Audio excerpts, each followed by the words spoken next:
देखिए आगे, now coming back to the विषय वस्तु, जहां पर यह लिखा गया है अथ ऊर्ध्वं स्थान संश्रयं वक्ष्यामः, अब हम स्थान संश्रय बताएंगे। एवं प्रकोपिताः, वो कैसे प्रकोपित होते हैं, चय प्रकोप प्रसर में आपने सुना कि उसके प्रकोप अनानी है, सारे कारण के कारण प्रकोपित होता है। फिर शरीर प्रदेशान आगम्य तान तान, उन शरीर प्रदेशों में आके उन व्याधियों को निर्माण करता है। फिर उदाहरण दिए हैं कि उदर में आते हैं तो गुल्म विद्रदी अग्नि वगैरह वगैरह, फिर बस्ती में ये करता है, मेढ्र में गुदम में। ये स्थान है, क्या है ये स्थान है। स्थान का मतलब अवयव है, स्थान का मतलब त्वंग मांस शोणित मेद अस्थि दुष्य धातु मल है।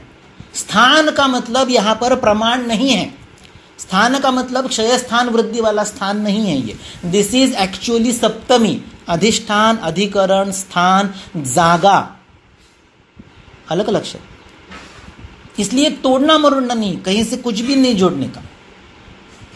बाद में बताऊंगा कि ये स्थान ही है। चयो वृद्धि स्वधामनी एव, धामन का मतलब स्थान ही है, प्रमाण नहीं है। उसका कारण क्या है वो भी मैं बताता हूँ, और रेफरेंस के साथ बताता हूँ, लॉजिक से नहीं। अभी लास्ट में देखिए इस स्थान संश्रय का महत्व क्या है। तेषाम एवं अभिसन्निविष्टानाम, अभि टोवर्ड, सन योग्य प्रकार से, नि निश्चित रूप से, विष्ट जाके रहना, बैठना, उपविष्ट होता है ना वैसे, टू स्टे देयर।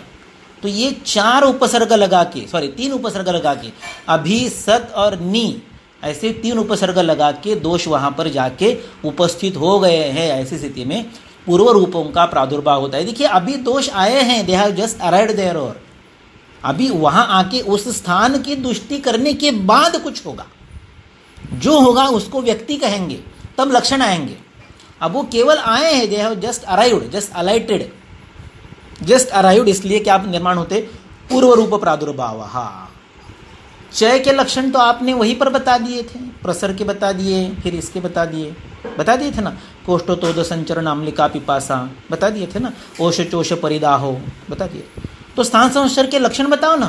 वो बताता है नहीं, तम प्रतिरोगम वक्ष्यामः, क्योंकि स्थान संश्रय के बाद एक्चुअली रोग की संप्राप्ति स्टार्ट होती है। तब तक दोष ऐसे ही घूम रहे हैं, आवारागर्दी करते करते रोड रोमियो की तरह यहाँ वहाँ घूम रहे हैं। जहाँ उनको लड़की दिखी, देखा है मैंने तुझे, फिर से पलट के ऐसे करके फिर वो जाके वहाँ पर रुकते हैं। रुकते ही पूर्व रूप प्रादुर्भाव होता है, व्याधि अभी हुआ नहीं, कुछ किया ही नहीं है।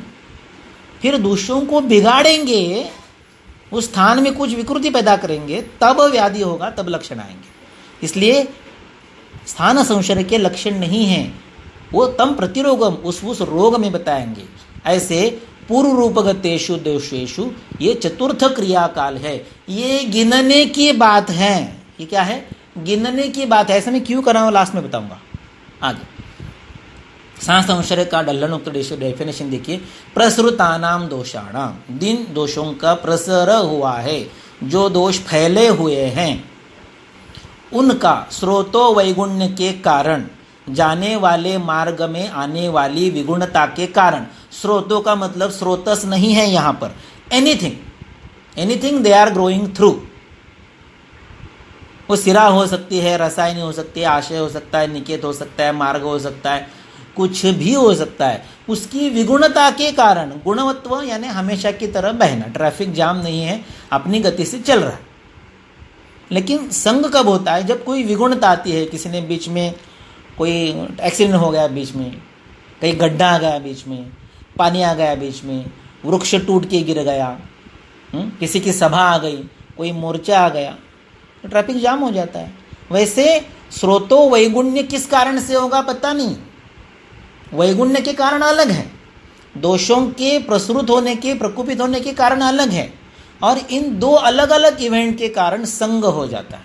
देखिए मार्ग में रोड़ा आ जाए तो भी मार्गावरोध है, और मार्ग सिकुड़ जाए तो भी मार्गावरोध है, कंजेशन हो जाएगा तो भी मार्गावरोध है, मार्ग में आप कुछ डाल दोगे पैकिंग तो भी मार्गावरोध है, बराबर है ना। ल्यूमेन दो तरह से कम होता है, ल्यूमेन में कुछ आके अटकता है कि ल्यूमेन बंद होता है। जैसे कि आपको वो एंजियोग्राफी किया, पता चला ब्लॉक है, ये ल्यूमेन के अंदर है, लेकिन बाइलरी डक्ट पर किसी बाहर की चीज का प्रेशर आ गया और इस कारण से वो ब्लॉक हो गया। पैंक्रियाटिक हेड के पैंक्रियास के कारण उस पर प्रेशर आ गया और वो ब्लॉक हो गया, ये अलग चीज़ है। तो स्रोतोस को बाहर से भी मार्गावरोध होता है और अंदर से भी हो सकता है, और दोनों कारण से जब दोष वहाँ पर लॉज होते हैं, रुकते हैं, तो उसे स्थान संश्रय कहते हैं। अभी संश्रय शब्द पर चक्रपाणी टीका करेगा आगे। मेदोगत दोष, अभी कुछ चीज़ें मुझे समझ में नहीं आती। देखिए, ऐसा है कि हर चीज़ समझ में आएगी आपको, ऐसा नहीं होगा। ऐसा क्यों नहीं होता है? क्योंकि आपका देशकाल और ग्रंथकारों का देशकाल और टीकाकारों का देशकाल अलग अलग है। आपको जो आज समझ में आता है वो आपके बच्चों को बोर लगता है।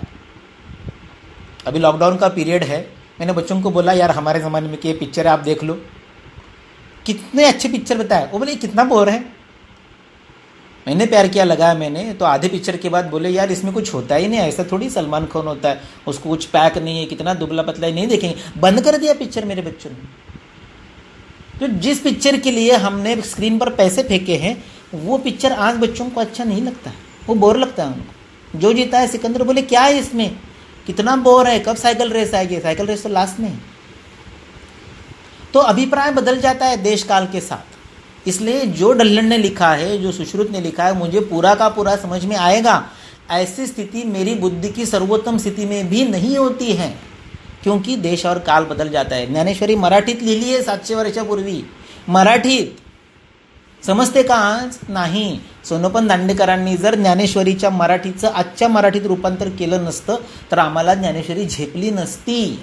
700 वर्षापूर्वीची ज्ञानेश्वरी झेपत नाही, आम्हाला 4000 वर्षापूर्वीचा आणि 1200 वर्षापूर्वीचा डल्लन आणि चरक कसा झेपणार। म्हणून देर आर सम लिमिटेशन, कुछ मर्यादाएं होती हैं कि वो नहीं होता है। जैसे कि देखिए, कुछ साल पहले मोहम्मद रफ़ी गाता था सुहानी रात ढल चुकी ना जाने तुम कब आओगे। आज हिमेश रेशमिया गाता है एक बार आजा आजा आजा। रोमांटिक एक्सप्रेशन में 50 सालों में इतना अंतर आ गया। किसी ज़माने में दिलीप कुमार इस ओर और 100 मीटर पर दूसरी ओर वैजयंती माला खड़ी है और वो कह रहा है कि दिल तड़प तड़प के कह रहा है। आज की स्थिति क्या है रोमांटिक सीन्स की? अभिव्यक्ति बदल जाती है, भाषा बदल जाती है, तो नहीं समझ में आता है। ऐसा ये एक उदाहरण है। मेदोगत व्याधि पाठानंतरम अस्थिगता इति पाठो युक्ताः सूत्रे च अदर्शनात् समग्र न लिखिता, यानी इसके आगे कुछ था जो डल्लन को मिला नहीं, इसलिए नहीं लिखा। मज्ज शुक्र गतानाम दोषाणाम व्याधयो न निर्दिष्टा, अभी न निर्दिष्टा या गायब हो गए, किसी को पता नहीं। ये लिखता है मज्ज शुक्र गतानाम दोषाणाम व्याधयो न निर्दिष्टा स्वल्पत्वात् कादाचिकत्वाच्च इति, यानी या तो उस जमाने उसके व्याधि होते ही नहीं थे या बहुत कम होते थे, इसलिए नहीं लिखे। देखिए, यह ऐतिहासिक ऑब्जर्वेशन हो सकता है या हम उस विषय को खो चुके हैं, ऐसा हो सकता है। अगला तो थोड़ा मुश्किल है। सूक्ष्मत्वात् स्थान संश्रयस्य न पृथक उक्तम लक्षणम न अपि क्रियाकालः, इनका कहना है कि स्थान संश्रय ये क्रियाकाल ही नहीं है और वो सूक्ष्म काल होने के कारण उसका लक्षण नहीं लिखा है। और सुश्रुत सो कहता है कि तम प्रतिरोगम वक्ष्यामः पूर्वरूपगत काल है, यह चतुर्थ क्रिया काल है। डल्लन ने यह वाक्य लिखा है, कुछ समझ में नहीं आया। संहिता में जितने तोप लोग हैं उन सबको फ़ोन करके व्हाट्सएप करके पूछा, उत्तर नहीं आया है। अगर बाद में आता है तो बाद में बता दूंगा। फिर अभिसन्निविष्टानाम अत्यर्थम सन्निवेशक कृतानाम, इसका क्या अर्थ है ये चक्रपाणी ने अच्छा लिखा है, वो बाद में देखेंगे। पूर्वरूप प्रादुर्भाव इति व्याधे है न दोषाणाम, ये षटक्रिया काल जो है, ये जो गति है संचय से लेकर भेद तक, ये दोषों की है, लेकिन पूर्व प्रादुर्भाव जो है ये व्याधि का है। तत्किम तत्पूर्वरूपम इति पृष्ठो, ये पूर्वरूप क्या होते हैं ये बोलने के बाद बोला तम प्रतिरोगम वक्ष्यामः, इसलिए चय प्रकोप प्रशम की तरह चय प्रकोप प्रसर की तरह इनके लक्षण यहाँ पर स्थान संशय के अलग से नहीं दिए, क्योंकि ये पूर्वरूप है जो उस रोग में दिए जाएंगे। तम पूर्वरूप प्रादुर्भावम रोगे रोगे प्रति वक्ष्यामः न प्रतिदोषम चयादि लिंगवत, अभी जो बताया हर दोष का, जैसे चय का, प्रकोप का, प्रसर का लक्षण बताया, वैसे हर दोष का स्थान संशय का लक्षण बता नहीं सकते, क्योंकि स्थान के अनुसार, समुत्थान के अनुसार, दोष के अनुसार और होने वाले रोग के अनुसार उनके लक्षण अर्थात पूर्व बदलते जाएंगे। आगे नीचे क्या लिखा है, ये जरा उपयोगी बात है, डल्लन का अपना मत है, सुश्रुत का नहीं है। ये जो क्रियाकाल बता रहे उसका कुछ प्रयोजन होना चाहिए कि नहीं, प्रयोजन नहीं बताया सुश्रुत ने, ऐसे ही वर्णन किया है। तो हर क्रियाकाल का प्रयोजन बताने की कोशिश, एक प्रयास डल्लन जी ने किया। डल्लन ने लिखा कि प्रथम 3 क्रियाकाल तक दोषाणाम एव चिकित्सा, प्रसरम यावत दोषाणाम एव चिकित्सा। यहाँ कहते हैं चिकित्सा च अत्र दोषस्य दूष्यस्य च उभयाश्रिता, यहाँ दोष और दूष्य की भी चिकित्सा करे। दूष्य की चिकित्सा करना जरूरी होता है। कल भारत और पाकिस्तान का युद्ध हो गया तो हम अवश्य जीतेंगे, जीतेंगे ही। जय हिंद, जीतेंगे, जरूर जीतेंगे, क्यों नहीं जीतेंगे। लेकिन दुर्दैव से यह युद्ध बालाकोट की जगह होने की बजाय अगर राजस्थान की भूमि में हुआ तो नुकसान किसका होगा? भारत भूमि का होगा। और फिर राजस्थान का रिहेबिलिटेशन करना पड़ेगा, उनका पुनर्वसन करना पड़ेगा, उस राजस्थान की चिकित्सा करनी पड़ेगी।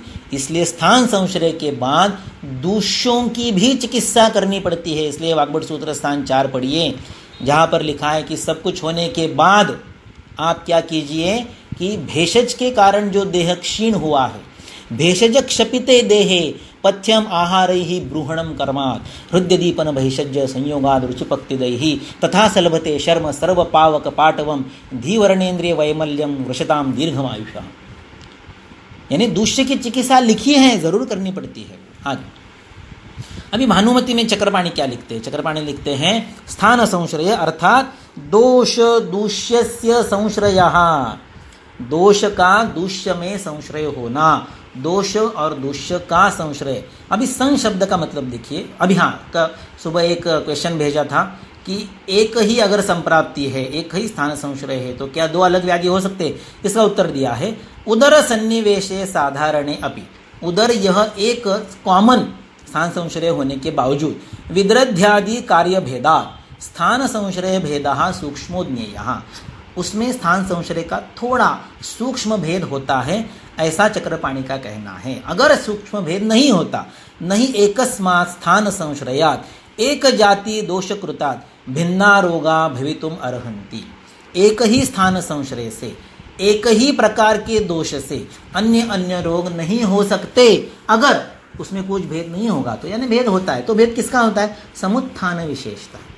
स एव कुपितो दोषा, कुपित होने वाला दोष वही होता है, किंतु समुत्थान विशेषतः स्थानांतरणे च प्राप्य विकारान कुरुते बहु एवं अन्यत्र अपि व्याख्याय। पक्वाशय में अगर रूक्ष गुण से वायु प्रकोपित हुआ तो मलावरोध होगा। पक्वाशय में अगर चल गुण से वायु प्रकोपित हुआ तो अतिसार होगा।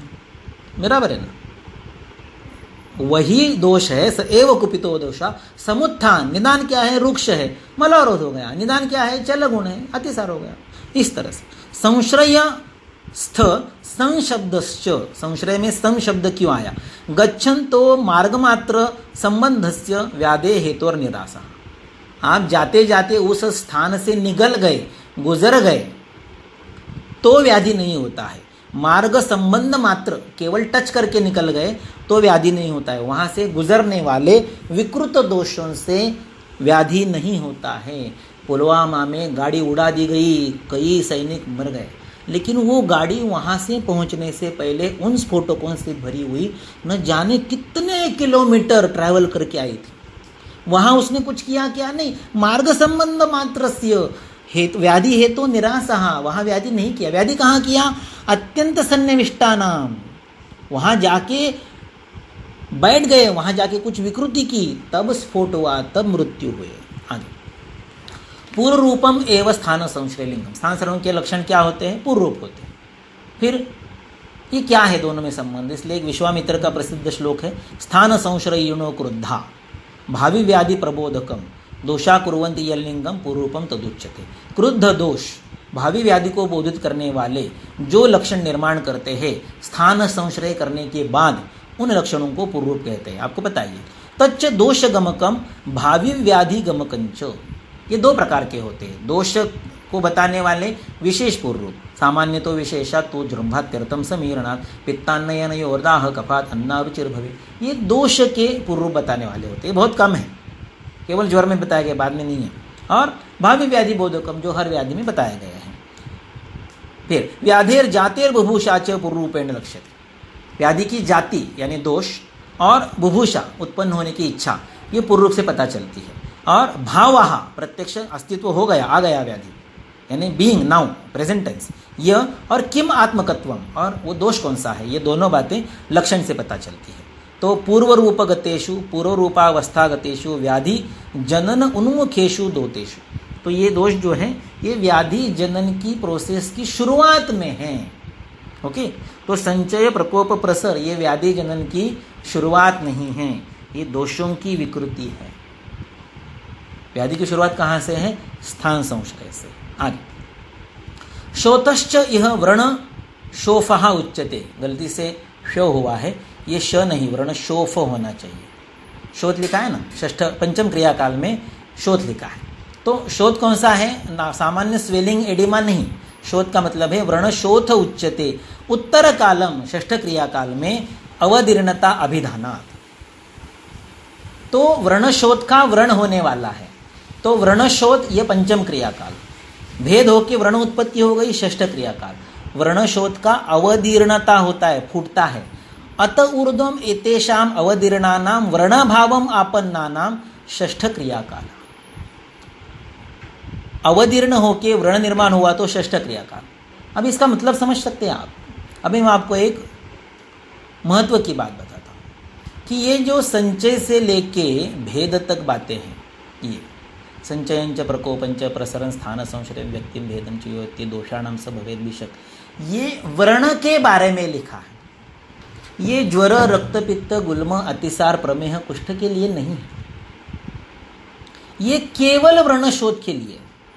लेकिन विषय का विस्तार होने के लिए इसमें ज्वर, रक्त, पित्त, अतिसार, शोष जोड़ दिए गए। एक्चुअली इनमें ये लागू नहीं होता। ऐसे क्यों कह रहे हो आप? क्योंकि क्रियाकाल शब्द का उल्लेख पूरे सुश्रुत में कितनी बार है? 6 + 2 + 1 + 1, 10 बार है। पहला आता है सुश्रुत 1 में, जहाँ चिकित्सा बीज चतुष्टय बताया गया है, पुरुषो व्याधि औषधम क्रियाकालश्च इति। पहला, इस अध्याय में 6 बार, प्रथम क्रियाकाल से लेकर षष्ठ क्रियाकाल। फिर व्याधि समुद्देशीय में सुसु 24 में 2 बार, अप्राप्तेवा क्रियाकाले और क्रियाकालम नहापय। और अंत में सुश्रुत उत्तर तंत्र 18 में, जहाँ क्रियाकल्प बताए हैं नेत्रों के, वहां पर ये एक अध्याय छोड़ दिया वर्ण प्रश्न, बाकी सभी जगह क्रियाकाल से ये 6 क्रियाकाल अभिप्रेत नहीं है। ये सारे क्रियाकाल, जो षट क्रियाकाल आपको बहुत इंपॉर्टेंट कंसेप्ट लगती है, ये चरक में और वाग्भट में और इस अध्याय को छोड़ के पूरे सुश्रुत में कहीं पर नहीं है। ये केवल व्रणशोथ के लिए है। क्यों? क्योंकि भेद में लिखा है तत्र प्रतिकार आशा नास्ति एव। अरे हमारे पास तो पेशेंट सारे भेद के बाद ही आते हैं। आपने ज्वर अतिसार का भेद क्या बताया? दीर्घ कालानुबंधित्व। हमारे यहाँ लोग व्याधि होने के बाद पहले जीपी को देखते हैं, फिर हॉस्पिटल एमडी वाले को देखते हैं, फिर हॉस्पिटल में एडमिट होते हैं, फिर वो सर्जरी वगैरह बताता है या कोई डिफिकल्ट चीज़ बताते हैं, फिर हमारे पास आते हैं। अब क्या है? अब भेद है? अरे भेद के कहीं आगे चले गए वो लोग। तो ये जो षट क्रियाकाल है ये व्रण के लिए है। फिर चरक में, सुश्रुत के बाकी सारे ग्रंथ में और वाग्भट में क्रियाकाल के रूप में इन षट क्रियाकालों का उल्लेख क्यों नहीं है? क्योंकि इन षट क्रियाकालों में पूरा निदान, पूरी व्याधि प्रक्रिया समाविष्ट नहीं होती है। इसमें उपद्रव नहीं आता है, इसमें रोग संकर नहीं आता है, इसमें अरिष्ट नहीं आता है, इसमें मृत्यु नहीं आता। कहाँ लिखेंगे उसको? भेद में नहीं। देखिए आप चरक में जाओ, वहां पर लिखा है 3 अवस्था, चय, प्रकोप, प्रशम। पहले चय होता है, फिर प्रकोप होता है। प्रकोप को आपने प्रतिक्रिया किया, चिकित्सा की, या काल प्रतिकूल हो गया तो अपने आप प्रशम हो जाता है। लेकिन प्रकोप का अगर आप प्रतिकार नहीं करते हो और अगर बढ़ता जाता है तो चयादि न्यांति सद्योपि दोषा काले अपि वानतु, काल अनुकूल हो या ना हो, आहार आदि वशात पुनः आपके आपत्तियों के कारण ये प्रकोप आगे आगे चलता जाता है। और कहाँ चलता जाता है वो बाद में देखता हूँ। अभी देखिए, ये है सुश्रुत का कहना, संचय से लेके भेद तक दोषों की ये गति होती है, जो व्याधि उत्पत्ति और उसके बाद भेद। व्याधि उत्पत्ति ने एक्चुअली वर्ण उत्पत्ति और भेद, उसको वही देखना है। इसलिए वो हताश हो जाता है पंचम क्रियाकाल में, अरे यार फूट गया ये तो, अथ व्रण प्रादुर्भाव अत्र व्याधि प्रत्यनिका एव चिकित्सा। क्योंकि अभी वो ये नहीं कर सकता, उसको रिवर्स नहीं कर सकता। उसको संचय से लेके स्थान संश्रय तक ये पॉसिबल था कि उसको रिवर्स करके ले जाए, पाचन करे या लेपन करे और कुछ करे तो उसको टूटने न दिया जाए उस जगह को। लेकिन अब तो टूट चुका, अभी क्या करेंगे, अभी उसका कुछ मतलब नहीं बाकी चीज़ों का, अभी केवल व्याधि प्रत्यय का वर्ण की ही चिकित्सा करो। और भेद में अभी इतना करने के बावजूद उसमें श्राव आ गया, गंध आ गया, वर्ण आ गया, वेदना आ गया, आकृति आ गई, तो अभी मैं कुछ नहीं कर सकता, इसलिए प्रतिकार आशा नास्ती है, वो करके वो हताश हो जाता है। ऐसे चरक में वाग्भट में नहीं होता है। यावत कंठकता प्राणा तावत कार्य चिकित्सता दृष्टरिष्टो अपि जीवती, यहाँ तक हम झगड़ा करेंगे, यहाँ तक हम युद्ध करेंगे और जीतेंगे उसको। इसलिए अब इसकी जैसी ही दोषों की गति बताने वाले चरक वाग्भट के कुछ श्लोक देखेंगे और यह विषय पूरा करेंगे। तो प्रसिद्ध वाक्य है, स एव कुपितो दोष समुत्थान विशेषतः स्थानांतर्गतश्चैव जनयति आमयान बहु। कुपित दोष जनयति आमयान बहु, उसके लिए दो चीजों की जरूरत होती है। समुत्थान विशेष से आमय विशेष यानी रोग विशेष निश्चित होता है, और दूसरा कारण क्या होता है, स्थानांतरत्व। एक मॉडर्न उदाहरण देता हूँ आसानी समझने के लिए, कि अगर आपको इन्फ्लेमेशन हो गया और मुख में हो गया तो क्या कहेंगे, स्टोमेटाइटिस, कान में ओटाइटिस, कंठ में फेरेंजाइटिस, और अगर ये फुफ्फुस में हो गया तो ब्रोंकाइटिस, पेट में हो गया तो गैस्ट्राइटिस, बराबर, और मूत्राशय में हो गया तो सिस्टाइटिस। स एव कुपितो आइटिस समुत्थान विशेषतः स्थानांतर्गतश्चैव इन्फ्लामेशन जनयति बहुतो। ऐसे कुछ तोड़ मरोड़ के कर सकते कि नहीं कर सकते। तो क्या होता है कि एक दोष, एक सामान्य प्रक्रिया शरीर में चलती रहती है, उसके पीछे उसको प्रकोपित करने वाले कुछ कारण होते हैं। वो कारण और वो जहां पर जाके लॉज हो रहा है वो जगह, इन तीनों को मिल के रोग क्या होगा ये डिसाइड होता है। वही स्थान है और वही हेतु है, लेकिन दोष बदल गया तो व्याधि बदल जाएगा। आपने शीत सेवन किया और नासा में रोग हो गया, तो वात का होने वाला प्रतिशय, कफ का होने वाला प्रतिशय में अंतर है, बराबर है ना। आपने कुछ विनाही खा लिया तो आपको अम्ल पित्त हो जाएगा आपके पेट में, ओके, लेकिन किसी को जलन होती है और किसी को रिल्लास होता है, काही जण सांगतात जळजळ होते, काही जण सांगतात मळमळ होते।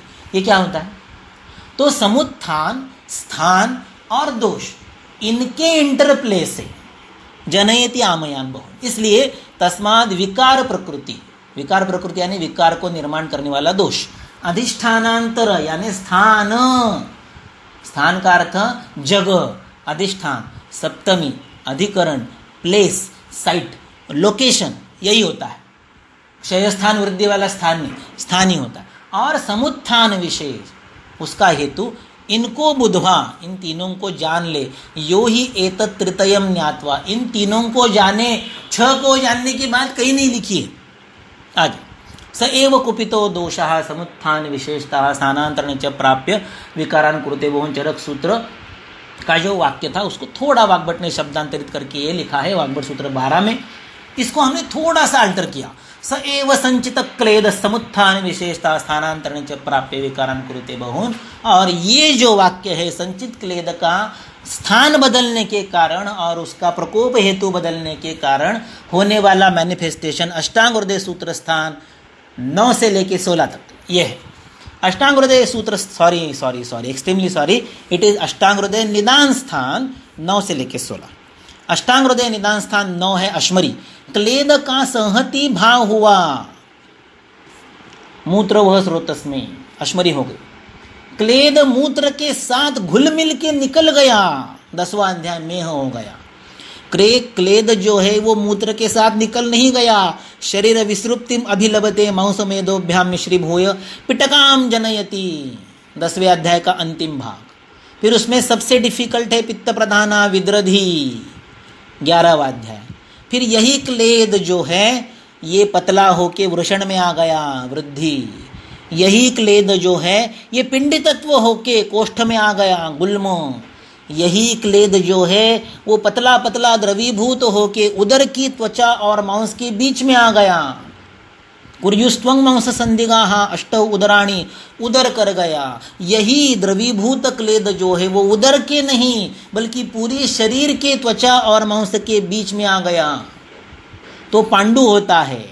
और यही द्रवीभूत क्लेद थोड़ा सा गाढ़ा होके एक देश में, किसी भी एक देश में जमा हो गया तो शोफ होता है। उत्सेधम सहतम शोफम तम आहुर निचयादतः। चरक तो कहता है कि सारे के सारी व्याधि शोथ ही है, एक एव उत्सेद सामान्य। फिर वो जो क्लेद है वो एक जगह नहीं रुका, वो प्रसृत हो गया पूरे शरीर में तो विसर्प हो गया। फिर एक जगह रुक के सड़ गया, वो उसमें कुषण पैदा हो गया, वो कुजला सड़ला तो उसमें कोथ हो गया तो कुष्ठ हो गया, त्वचा लसिका मांस और रक्त में। फिर उसी क्लेद में उसी कोथ में कृमि निर्माण हो गए। अष्टांग हृदय निदान स्थान 14 का अंत, बीच का 15 वाला छोड़ दीजिए, वात व्याधि लिखा है उसने क्योंकि उसको आवरण बताने थे इसलिए पहले वात व्याधि लिखना पड़ा। लेकिन वही क्लेद इतना घूम घाम के मूत्र वह से उदर में, उदर से कोष्ठ में, कोष्ठ से जाका में जाके थक गया और ग्रेविटी से नीचे लुढ़क कर उसकी अधोगति हो कि वो पादयोर मूलम आस्थाए आके वात रक्त बन गया। अष्टांग हृदय निदान स्थान 16। ये हमारे गुरुजी महागुरु मावा कोलटकर सर ने हमारे सामने रखी ये बात थी। ये विधान तंत्र युक्ति है। विविधम धानम, धान is to put, is to arrange. क्लेद जो है ये एक स्थानांतर को पकड़ते पड़ते किस प्रकार के रोग निर्माण करता है। स एव कुपित क्लेदः स एव संचित क्लेदः समुत्थान विशेषता स्थानांतर निच प्राप्य विकारान कुरुत से अश्मरी से लेके वात रक्त तक, अष्टांग हृदय निदान स्थान अश्मरी से लेके वात रक्त तक। आगे व्हाट इज क्लेद? क्लेद जल और पृथ्वी का जल प्रधान एक रूप है, एक भाव पदार्थ है शरीर में। यही शुगर है, यही लिपिड है, यही यूरिया है, यही यूरिक एसिड है, यही इलेक्ट्रोलाइट है, यही बिलिरुबिन है, सब कुछ यही। हमें मॉडर्न मेडिसिन की परिभाषा में आयुर्वेद को नहीं बताना है।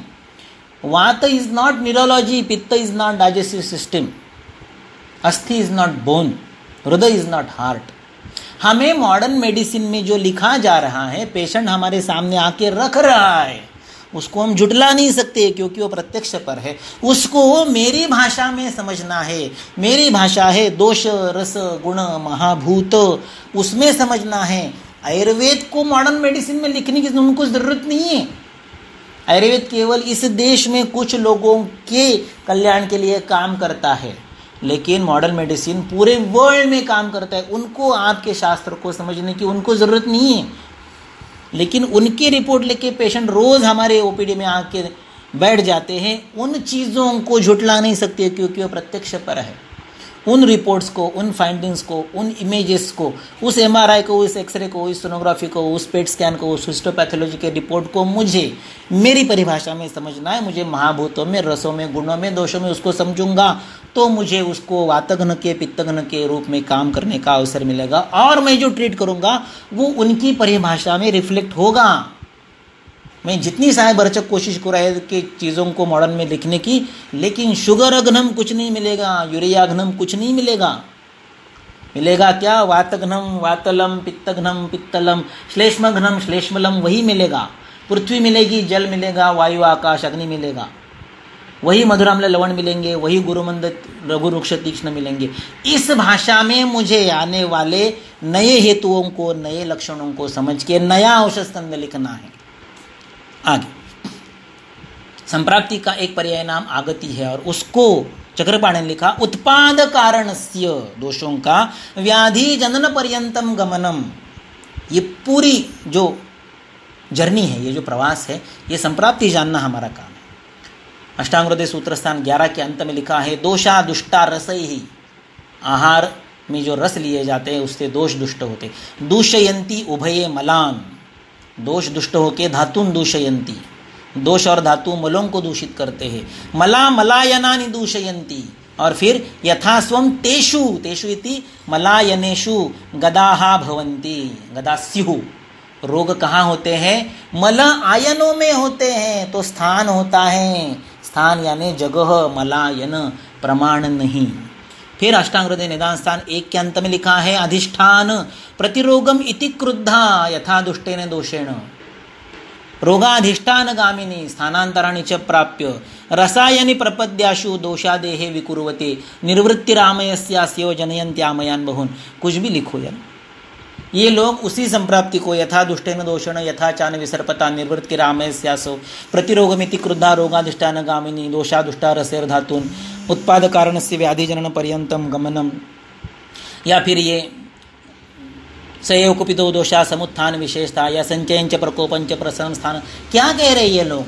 एक ही चीज को बिगड़े हुए दोष शरीर में घूमते घूमते किसी स्थान में आके अन्य अन्य व्याधियों को अपने दृष्टि हेतु के सुसंगति से, दृष्टि के एक अकॉर्डेंस में व्याधियों की उत्पत्ति करते हैं। तो ये अनेक श्लोकों में अनेक जगह पर अनेक प्रकार से रोगोत्पत्ति की कथा या संप्राप्ति का वर्णन किया जा चुका है। इसमें से एक पार्ट संचय से लेके भेद तक है, पूरा नहीं है। उसके पीछे और उसके आगे बहुत कुछ है, वो क्या वो देखेंगे। पहले देखते हैं ये गाना। आनंद बख्शी साहब को किसी प्रोड्यूसर ने बताया कि मुझे इस सिचुएशन पर 15 मिनट में गाना चाहिए। 15 मिनट में गाना नहीं लिखा तो मैं आपका कॉन्ट्रैक्ट कैंसिल कर दूंगा। आनंद बख्शी बहुत टेंशन में आ गए। वो सामने वाले होटल में जाके बैठ गए। 12 मिनट बीत गए, 4 चाय पी चुके थे, लेकिन उनको गाना नहीं सूझा। और अंतिम 2 मिनट में उनको गाना सूझा और दौड़ते दौड़ते ये गाना लेके वो प्रोड्यूसर के पास गए। बोले इस सिचुएशन पे ये गाना लिखा, आप एक्सेप्ट कर लो, आपको ये गाना पता है। और ये गाना जो है वो गाना है ही नहीं, 2 ही शब्द है, ये दिल दीवाना है, दिल तो दीवाना है, दीवाना दिल है, ये दिल दीवाना। गाना आपने सुना है? इश्क पर जोर नहीं नाम के पिक्चर से ये गाना आता है आनंद बख्शी साहब का। ये गाना है? नहीं है, वही शब्द है, दिल दीवाना, दीवाना दिल, दीवाना दिल, दिल दीवाना। हाँ, यही लिखते हैं हमारे लोग। पूरे आयुर्वेद में दोष रस गुण महाभूत के अलावा कुछ नहीं लिखा है। ज्वर के लक्षण लिखे हैं? नहीं लिखे। आप वात ज्वर के लक्षण पढ़ो, यहाँ दुखता है, वहाँ दुखता है, हर्ष होता है, स्तंभ होता है, कषाय रस्ता होते हैं। पित्त ज्वर के लक्षण पढ़ो, स्वेद आता है, रक्तानाम कोठानाम दर्शनम, कफ ज्वर के। अरे लक्षण कहाँ है ज्वर के? नहीं है। पांडु के लक्षण पढ़ो, है पांडु के लक्षण? नहीं है। वात के, पित्त के, कफ के लक्षण। व्याधि के लक्षण कहाँ है? सभी वात पित्त कफों के ही लक्षण हैं। तो पूरा आयुर्वेद क्या है? दोषाय वही सर्वेषाम रोगाणाम एक कारणम, सर्वेषामेव रोगाणाम निदानम कुपितामलाः। दोष ही है। दोष किससे प्रकोपित होते? दोषा दुष्टा रसैहि। और दोष और रस जो जानता है उसको हेतु लक्षण औषध में कोई भी प्रॉब्लम नहीं होता है। यस्याद रस विकल्पज्ञस् यश्च दोष विकल्पवित न समूहेद विकाराणाम हेतु लिंगोपशांतिषु। लेकिन रस से दोष निर्माण होने में, रसों पर दोषों का अच्छा बुरा प्रभाव पड़ने में बीच में कौन है? बीच में कॉमन फैक्टर है महाभूत। और उन महाभूतों का कन्वर्जन रस से दोष में होता है और उसको हम गुणों की परिभाषा में समझते हैं। वरना एक ही वात से प्रेरणे चलः और स्तंभने शीतः, चलाने वाला भी वायु और रोकने वाला भी वायु, ऐसे कैसे समझोगे? इसलिए दोष रस गुण महाभूत is the key to all संप्राप्ति, ऑल निदान, ऑल लक्षण, ऑल औषध एंड एंटायर आयुर्वेद। ना आयुर्वेद रसायन। अभी हिमालय ने क्या किया कि अष्टांग हृदय के श्लोकों में षड क्रिया काल है ऐसा दिखाने की कोशिश। नमस्कार, welcome to our online Sanhita and Tika reading course. You may join this online course by visiting our own website www.maitreayurved.com. Details are displayed in the video. Kindly go through the video and join online Sanhita Tika Vachan course. Dear friends, Hetu, Lakshana, Aushadha are 3 skandhas. Sanhitas were written and updated as per their times. So they claim Yuganurupa Sandarbha. But the last Sanhita written is Ashtanga Hridayam, which was in 9th century almost. 1200 years have been passed. No actual updation in fundamental things is done. New types of ahara, vihara, pollution, hybridization, stress, many things are crept in our life. So hetus are changed a lot as compared to Sanhita description. Such hetus are not described in our Sanhitas. If Hetu Skandha is drastically changed, obviously Lakshana Skandha is changed. Therefore, we can see every day a new disease, new syndrome, new clinical presentation. If Hetu Skandha and Lakshan Skandha are changing, obviously a new Chikitsa Skandha is expected to be designed as per those Hetus and those Lakshanas which are new and not described in our Samhitas. To understand how for those Hetus, those Lakshanas, Chikitsa Skandha was designed in those times, if we can understand that methodology of that time Hetu Lakshana Aushadha interplay, then it will be possibly easy to decode today's new Hetus, today's new Lakshanas, and obviously we will be able to design a new Chikitsa Skandha as per today's Yuga. So a new Yuganurupa Sandarbha is very much needed. So basically we need to go back to basics. If we know 0 to 9 numbers, and if we know the basic mathematical operations such as addition, subtraction, multiplication and division, then today we are able to solve any mathematical problem in our day-to-day life at a shop or in a journey or in an enterprise, anywhere.